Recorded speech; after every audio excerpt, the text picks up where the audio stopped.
en este mundo. Es un poderoso poder creador y tiene un poder de rescate, porque dice que pronto el Señor ya viene por su pueblo. Amén.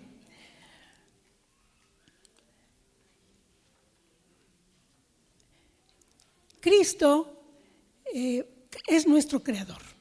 Por la palabra de Dios fueron hechos los cielos y la tierra, dice el Salmo. Pero en la creación del ser humano, el Señor se tomó la molestia de mezclar el lodo, de formar a Adán y con sus manos después formar a Eva. De esa forma nació la humanidad en este mundo y desde siempre ha existido la ley de Dios y nuestros primeros padres, Adán y Eva, se comunicaban cara a cara con Dios. Pero ¿qué ocurrió? En el universo hubo un problema.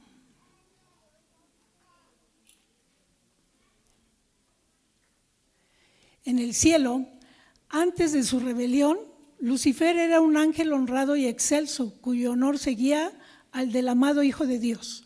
Lucifer estaba envidioso y tenía celos de Jesucristo y aspiraba a llegar a la altura de Dios mismo. Del mismo modo que Dios tiene el mensaje para nosotros en su palabra, también hay un conflicto de los siglos en el cual todos nosotros estamos incluidos, el conflicto entre Dios y Satanás. Y de la misma forma que Dios tiene en su santa palabra un mensaje para nosotros, también Satanás indujo con las palabras, con sus palabras mentirosas a la tercera parte de los ángeles del cielo, los indujo a desobedecer a Dios. En el libro El conflicto de los siglos, tiene un capítulo que se llama El origen del mal y del dolor. Ahí nos dice que Lucifer dejó de ser el ángel excelso porque deseó ser igual a Dios, dejó de sentir gratitud. En lugar de gratitud tuvo envidia del lugar de Jesucristo y con sus palabras difundió el descontento entre los ángeles y él decía ser víctima de un poder que lo oprimía, la ley de Dios.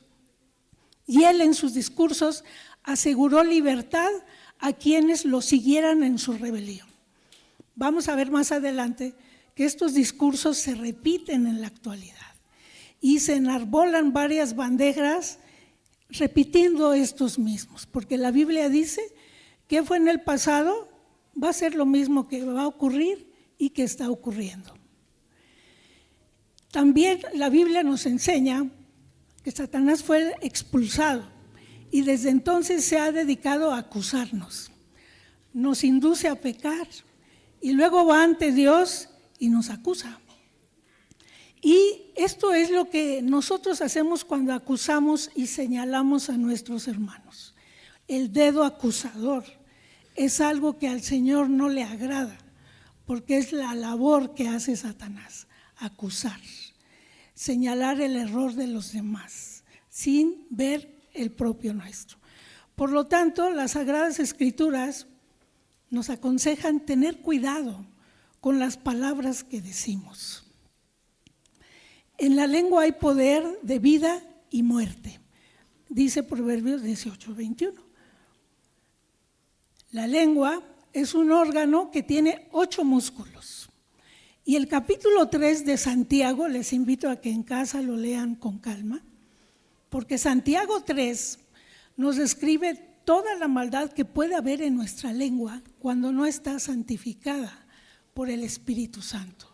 Dice Santiago 3, es un órgano pequeño, es un fuego que incendia la vida, es un mundo de maldad, es un mal irrefrenable y está llena de veneno mortal. Cuando no oramos y pedimos la transformación de nuestra forma de hablar, pues por tus palabras serás justificado y por tus palabras serás condenado, dice Mateo 12:37.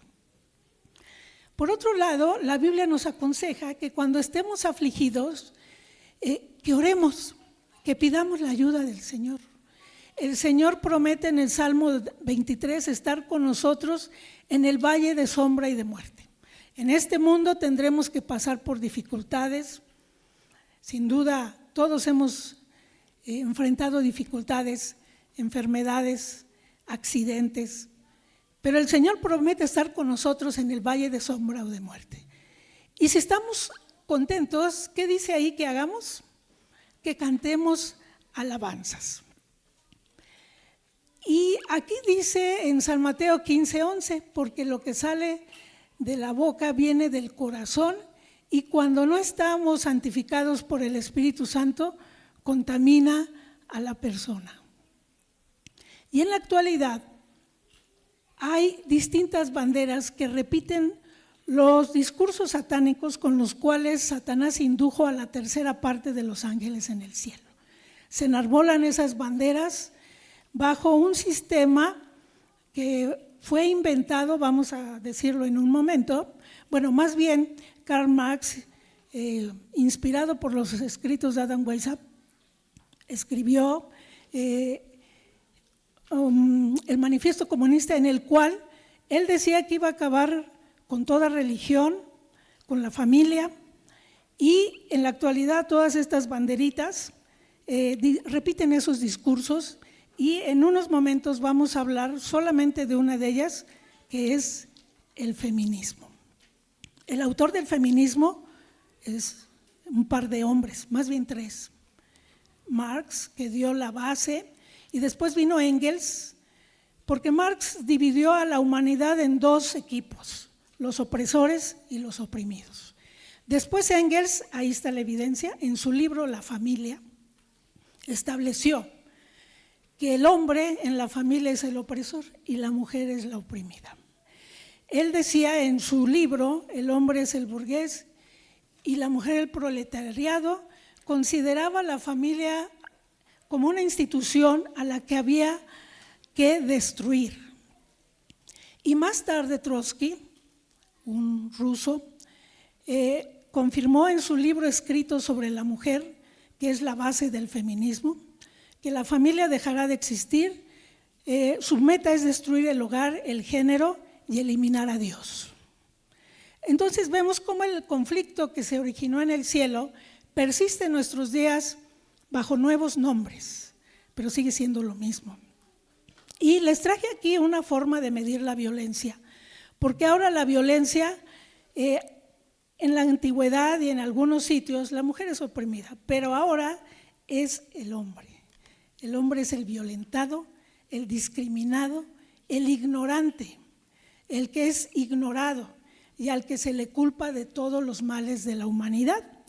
De manera que ahora los hombres que habitualmente no hablan mucho, no expresan mucho lo que les duele, no expresan mucho sus preocupaciones, ahora están más callados que nunca. Yo trabajo con un oncólogo y en el mes contra el cáncer de mama, los oncólogos se ponen un moñito rosa porque están a favor de la detección y tratamiento del cáncer de mama. Y cuando el doctor le vi su moñito rosa, le dije, oiga doctor, y en el mes de junio, que es el mes contra el cáncer de próstata, ¿también usan el moñito azul? ¿Y saben qué me dijo? No, doctora, no decimos nada, porque calladitos nos vemos más bonitos. Si decimos algo, se nos vienen las feministas y preferimos, ¿qué dice ahí? El silencio, el silencio. Y ahora están, como siempre, los hombres soportando los embates del feminismo, que los culpa de los males de la humanidad, que está pretendiendo pisotear las características de hombre y masculinidad que Dios puso en el hombre. Principalmente, Dios puso en los hombres la fuerza, son más fuertes que nosotras. Dios puso en los hombres el instinto de la ayuda. Yo he recibido ayuda de hombres que no conozco, pero que he necesitado urgentemente. Por ejemplo, en una avenida grande se me ponchó una llanta. Y dije, Señor, ¿qué voy a hacer? Inmediatamente un jovencito de unos 20 años Me dijo, yo ya sé que usted no sabe cambiar llantas, pero si me permite, abra su cajuela. Le dije, yo no sé si traigo llanta. Me dijo, sí, todos los coches traen. Abra su cajuela y la sacó y en menos de 10 minutos mi coche estaba quieto. Quise pagarle, me dijo, no, ¿cómo cree? Yo quise ayudarla, porque ese es su instinto, proteger, ayudar, proveer, más fuertes. Así los hizo Dios. Y el feminismo está pisoteando y pretende ahora hacer a los hombres débiles y femeninos, que usen faldas, ridiculizarlos por ser masculinos y ser más fuertes. Sin embargo, no es la voluntad de Dios. Dios nos hizo iguales ante sus ojos. Dice ahí en Isaías, llamarás y el Señor responderá. Pedirás ayuda y Él dirá, aquí estoy. Si desechas, ¿qué dice? El yugo de opresión y ¿qué más? El dedo acusador y la lengua maliciosa. Cuidemos mucho, hermanos, de lo que hace este dedo. Que no lo usemos para señalar al que viene a la iglesia con un problema, que está atravesando por una crisis y de pilón llega, ¿a qué? A que lo señalemos, a que la lengua chismosa y maliciosa envenene y les cause heridas que a veces les quedan para toda la vida. Mis queridos hermanos, tengan presente esto, dicen las Sagradas Escrituras. Todos deben estar listos para escuchar y ser lentos para hablar y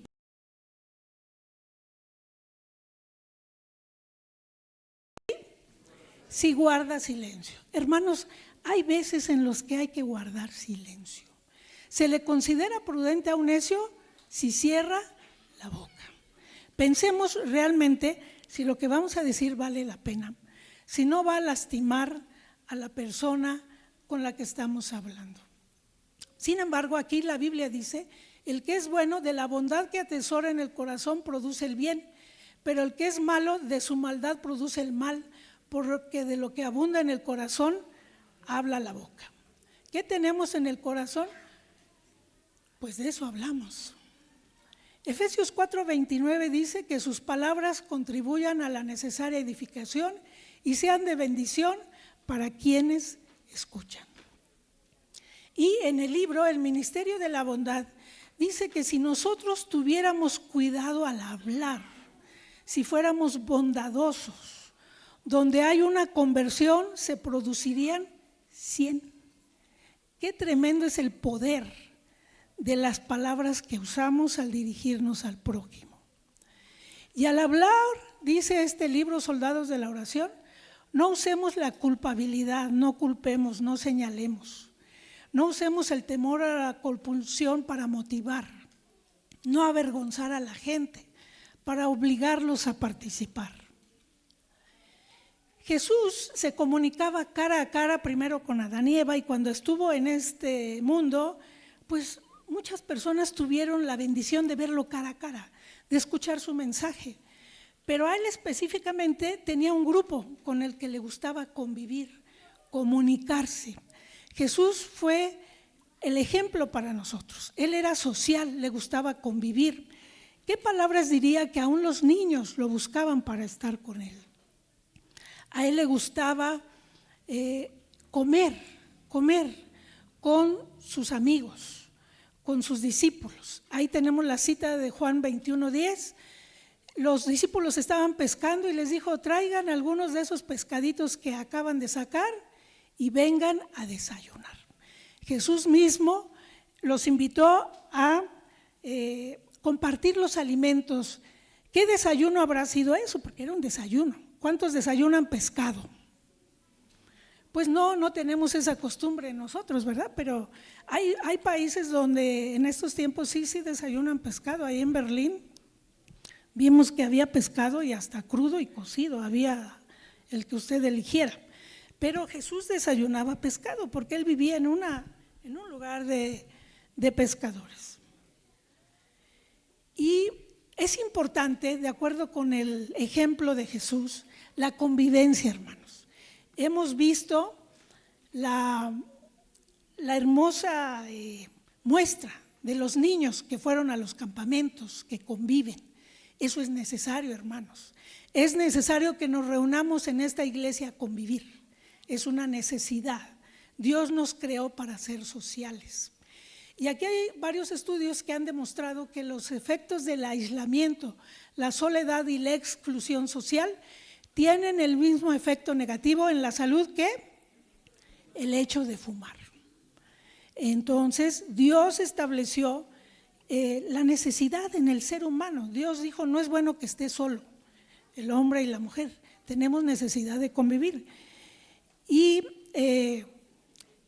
aquí vemos algo, que todos hemos fallado mucho. Aquí nadie puede decir, yo nunca he dicho malas palabras, nunca he ofendido a nadie, ¿o sí? No, mejor no alcen la mano. Pero todos fallamos, todos fallamos. Todos hemos recibido, quizá de niños, de adultos o en la actualidad, palabras que nos lastiman, que nos hierren. Son dardos, flechas encendidas de fuego que nos lanza Satanás para lastimarnos. Pero Dios nos puede sanar de esas heridas que a veces vamos cargando por años. También nosotros, del mismo modo que podemos ser heridos por palabras, también nosotros podemos ser instrumentos del maligno para herir a otras personas. Por eso la Biblia nos aconseja, sed lentos en hablar y más atentos a escuchar. Y en esos momentos en que nos sentimos heridos, que estamos enfermos, que pensamos que nos señalan y que traemos una carga que no podemos llevar, recordemos la medicina bíblica. Dios nos ama. Y ahí en ese libro de Isaías dice, a mis ojos fuiste de gran estima, fuiste honorable y yo te amé. Daré pues hombres por ti y naciones por tu vida. No temas porque yo estoy contigo. El Señor está con nosotros, como decíamos, aún en el valle de sombra o de muerte.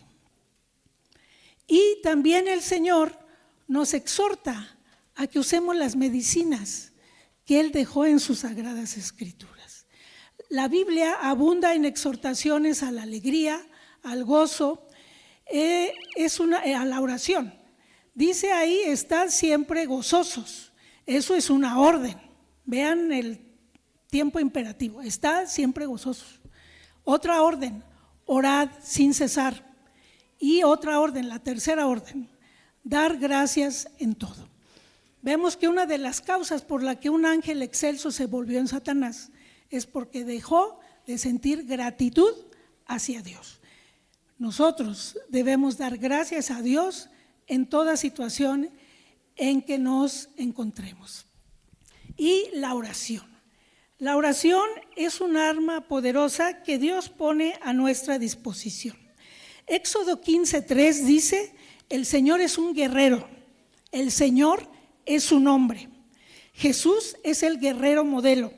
En el conflicto de los siglos entre el bien y el mal, uno de sus nombres en la Biblia es Señor de Sabaoth, que significa comandante en jefe de los ejércitos del cielo y de la tierra. Cuando cada uno de nosotros acepta a Jesús como su creador y salvador, ingresamos en el ejército de Dios. Desde los niños, adultos, todos somos bien recibidos. Jesús vino a este mundo a enseñarnos cómo combatir el mal en la práctica de la oración. El poder que Él tenía para los milagros y los sanamientos que hizo, lo obtenía de la oración. Y igual que Él, nosotros podemos obtener victorias por medio de la oración. Él pasaba mucho tiempo en oración secreta, que es la oración más poderosa, como dice en Mateo 6:6, cuando tú ores, dice, cierra tu puerta y habla en secreto con Dios, con nuestra mente. Y Efesios 6:18 dice, perseveremos en la oración, porque en este conflicto de los siglos frecuentemente nos angustiamos. Pero dice aquí Filipenses 4:6, por nada estéis angustiados, sino sean conocidas vuestras peticiones delante de Dios en toda oración y ruego con acción de gracias. Estamos todos involucrados en este conflicto entre el bien y el mal, pero debemos recordar que nuestro enemigo ya ha sido vencido por Cristo en el Calvario y por su resurrección. Y al ingresar en su ejército somos victoriosos por medio de Jesucristo. Satanás es nuestro enemigo, pero tiene 3 límites. La Biblia dice que en el tiempo final Satanás anda como león rugiente, pero ese león tiene una característica: está encadenado, no puede ir a todo lugar, porque ¿qué es lo que lo limita? Primero, la oración nos aplica la sangre de Jesús, que nos protege de sus dardos malignos. Segundo, el diablo no puede traspasar la armadura de Dios. Dios nos da en su santa palabra una armadura para ser vencedores en Cristo. Y tercero, el diablo no puede leer nuestra mente. Por eso la Biblia nos aconseja orar en secreto, porque solamente Dios y nosotros sabemos de qué estamos hablando. Y en Efesios 6, 10 al 20 se nos describe la armadura de Dios. En esta ocasión solo hablaremos de la espada, que es la Sagrada Escritura. La armadura de Dios, la espada, tiene filo en ambos bordes y tiene una punta. El apóstol Pablo, al describir la armadura de Dios, mencionó solamente un arma para atacar. Las demás armas de esa armadura son para defendernos. La única para atacar al enemigo es la espada, la palabra de Dios. Nuestra principal arma de combate es la Biblia, porque tiene el Espíritu Santo. Hebreos 4:12 dice: la palabra de Dios es viva y poderosa y más cortante que cualquier espada de 2 filos, que penetra hasta la médula de los huesos. ¿Saben por qué es importante esta cita? ¿Qué importancia tiene que la espada, el arma de ataque que tenemos a nuestro alcance, que es la Sagrada Escritura, penetra hasta la médula de los huesos? Porque en la médula de nuestros huesos, la parte aguadita de nuestros huesos, ahí se forman los glóbulos rojos que viajan por nuestra sangre y llevan el oxígeno que nos mantiene vivos. Oxigena todo nuestro cuerpo, nuestro cerebro, y es lo que nos mantiene vivos.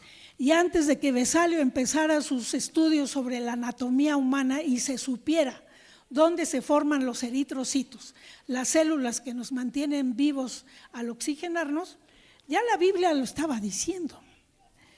Jesús, en la tentación del desierto, nos mostró cómo usar la espada del Espíritu para vencer al enemigo. Él contestó: escrito está. Por lo tanto, nosotros, como integrantes del ejército de Dios, tenemos el privilegio y la posibilidad de estudiar la Biblia. Debemos de usar la espada del Espíritu con destreza, usando versículos adecuados de la palabra de Dios para cerrar el paso a Satanás y luego atacarlo, haciéndolo retroceder. De esta manera, nosotros al orar y pedir el Espíritu Santo, que es la petición más importante, Dios dará el Espíritu Santo a quien se lo pida. ¿Cómo lo pedimos? En oración. Señor, dame de tu Santo Espíritu, para que ese Espíritu produzca en mí palabras amables, alegres, que infundan la paz, que me hagan paciente, que me hagan amable, que mis palabras sean amables, que reconforten, que nunca hieran, que nunca lastimen. Y frecuentemente esos problemas vienen no de afuera, sino dentro de nuestro hogar. Frecuentemente nos lastimamos en el lugar donde debería ser un refugio, con nuestras palabras descuidadas que sellan a nuestros hijos y que los marcan para toda la vida, porque toda la vida van a recordar las palabras buenas o malas que les hicimos. Este es un compromiso, hermanos, que somos padres, el compromiso que tenemos de pedir diariamente la bendición de Dios para lograr que en nuestro hogar se digan palabras que alienten, que ayuden, que nos hagan sentir gozosos. Y aquí Proverbios 25:11 dice: manzana de oro con figuras de plata es que la palabra dicha como conviene. Y el versículo que leímos al inicio: las palabras amables son medicina, hermanos. Nosotros podemos ayudar al restablecimiento de los enfermos, de los deprimidos, con las palabras que digamos. Ahí lo dice la Biblia. Las palabras amables son como la miel, que son medicina al cuerpo.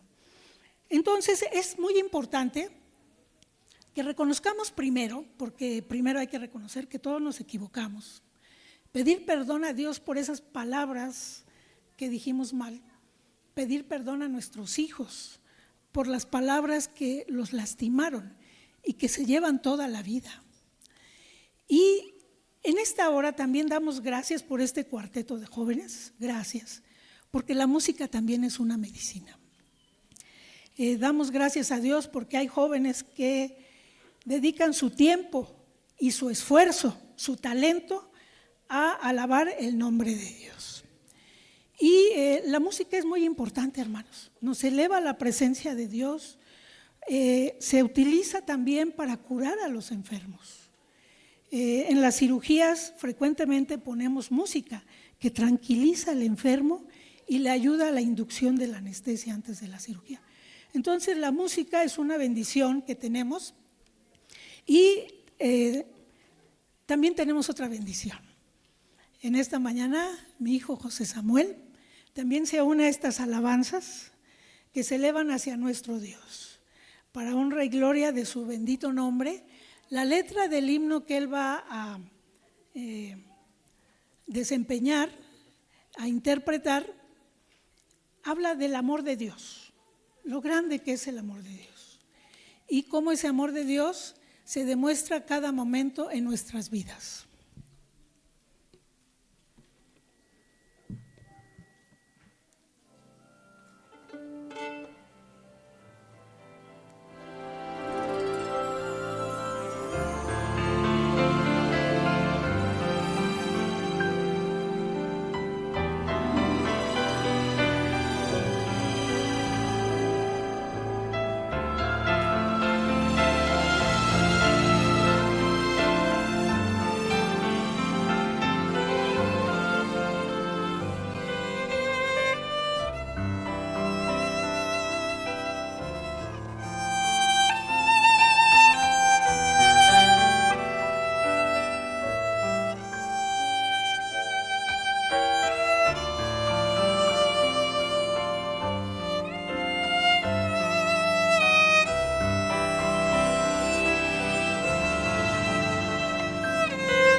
agradecemos, José Samuel, el cuarteto y su pianista, por estas bellas ofrendas a nuestro Creador.